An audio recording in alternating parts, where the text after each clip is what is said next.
The daily life we perceive with our five senses is not reality.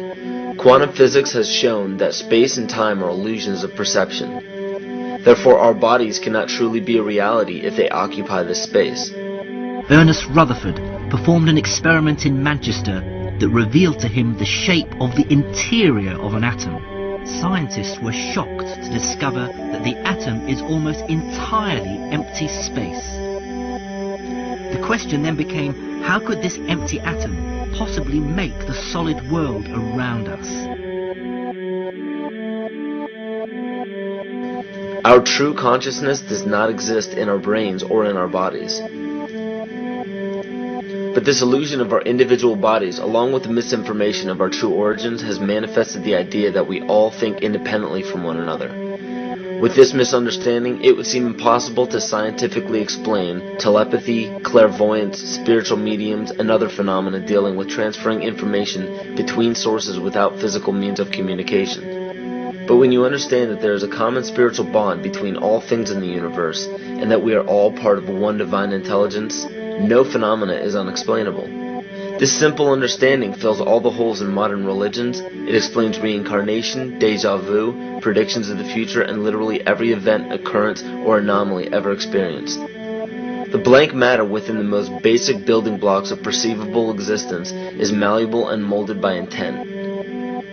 This means that consciousness shapes our reality. This seems difficult to accept for most, and it is quite understandable. In modern times, we are taught from an early age how to think rationally and tangibly. This is a very left-brain method of education, and it has more harmful effects than it's given credit for. The left brain deals with logic, details, facts, patterns, practicality, science, and math, as the right brain deals with feeling, intuition, symbols, images, risk-taking, philosophy, and religion. With a deliberate push for government-controlled educational curriculums, generation after generation of the youth are being taught to focus only on the facts, figures, and numbers.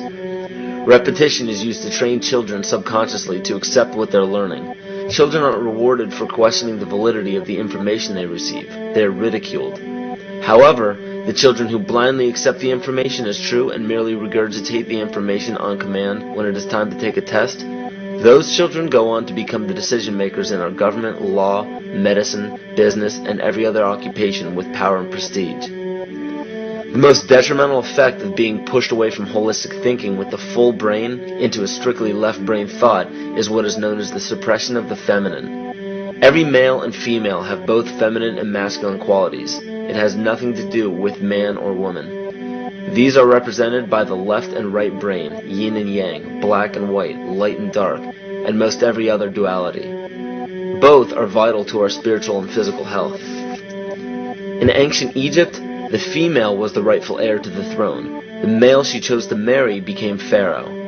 This depicted the goddess tradition that has been destroyed to make way for a patriarchal, male-dominated society we see enforced in every major denomination. In suppressing the feminine of every society and pushing the people to strictly left-brain thinking, the natural ability for humanity to feel earthly, cosmic, and personal energy became lost. Traditions that were passed on through shamans, witch doctors, magicians, psychics, and seers of all kind became outlawed and ridiculed and given a stigma of something out of a Hollywood movie. Every religion explains that we are children of God and have godliness inside of us. If you erase the anthropomorphized God and understand that God is nothing more than the spiritual web that connects all things, all religious scriptures begin to make much more sense. Our bodies are merely vessels to contain our spirit, to gather experience for the divine mind. This is how evolution is possible.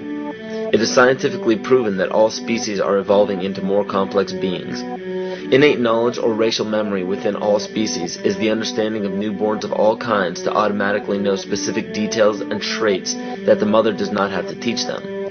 Therefore, innate knowledge helps every species naturally evolve towards more complex organisms. Lyle Watson claims that it was a Japanese scientist who observed the 100th monkey effect in 1952. In this observation, he discovered that a certain portion or percentage of monkeys learned or developed a new trait.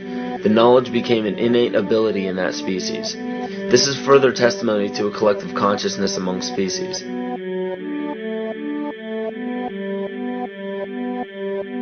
Everything in existence has a natural vibration to it, from our atoms all the way to the vastness of the universe. To show a simple connection between the earth and our bodies, take a look at our body's harmonic focal points, better known as our chakras. Just as there are harmonic focal points on the guitar string, there are locations within our body where our vibrations culminate. In Eastern philosophies, these 7 chakras are used to bring health and balance to the physical and spiritual body. Our Earth also has 7 chakra points at equally distant locations from one another. There is 1 chakra point on each continent. The root chakra is in Mount Shasta, California. The sexual chakra is in the Isle of Sun, Lake Titicaca in South America. The solar plexus chakra is in Uluru Kata Juta in Australia. The heart chakra is in Glastonbury or Shaftesbury, England. The throat chakra is where the Great Pyramids of Giza in Egypt are. The heart chakra is at Kuhe Malak Sia in Iran. And the crown chakra is at Mount Kailas in Tibet. Scientifically, this is explained because at the core of our Earth there is a molten iron crystal that resonates at approximately 7 Hz. There are energy vortexes all over the Earth where electromagnetic energy emanates.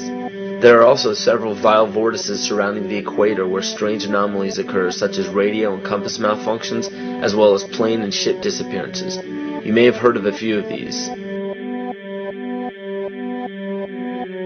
So the intangible parts of our existence, such as emotions, are part of the true reality of higher consciousness. If emotions are part of a realm that we cannot experience with our 5 senses, then how is it that we are all aware of our emotions?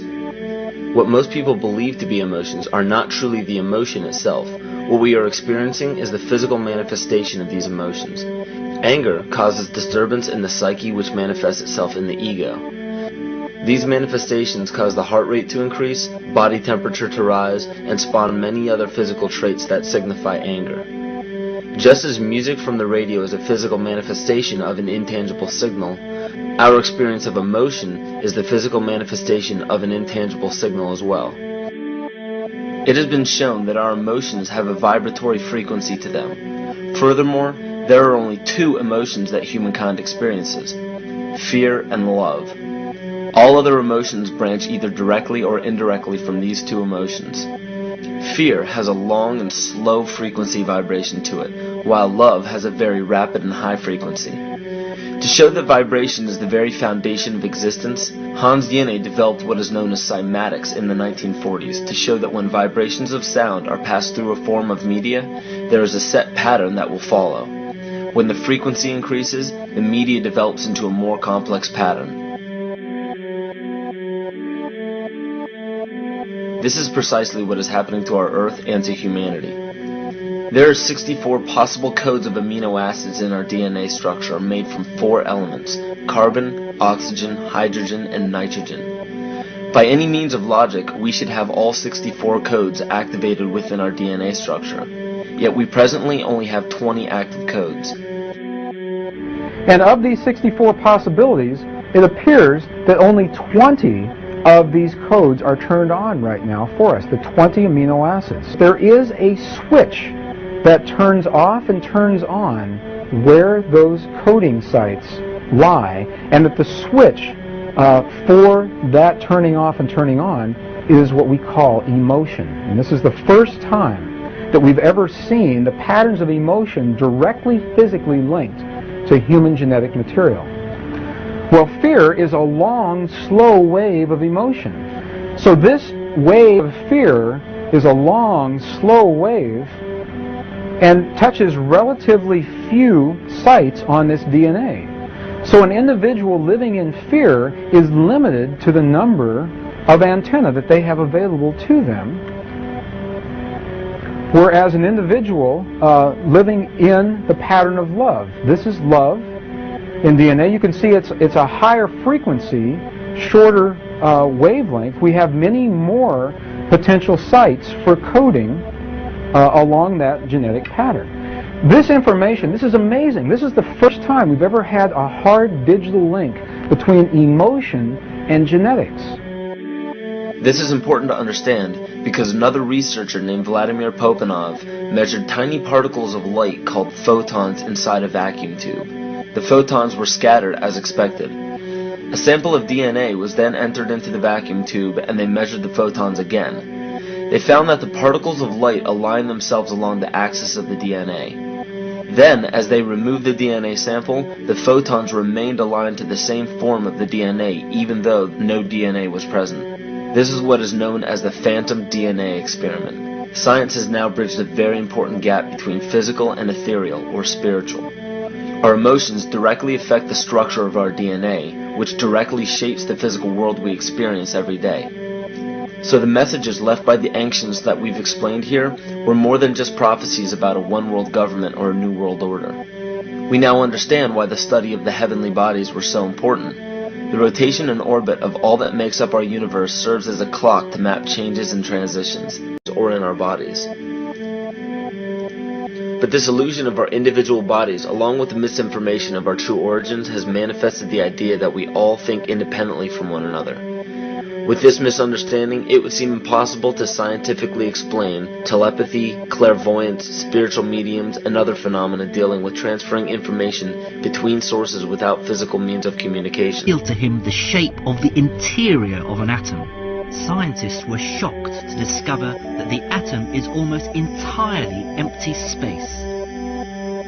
The question then became, how could this empty atom possibly make the solid world around us? Our true consciousness does not exist in our brains, but when you understand that there is a common spiritual bond between all things in the universe, and that we are all part of one divine intelligence, no phenomena is unexplainable. This simple understanding fills all the holes in modern religions. It explains reincarnation, deja vu, predictions of the future, and literally every event, occurrence, or anomaly ever experienced. The blank matter within the most basic building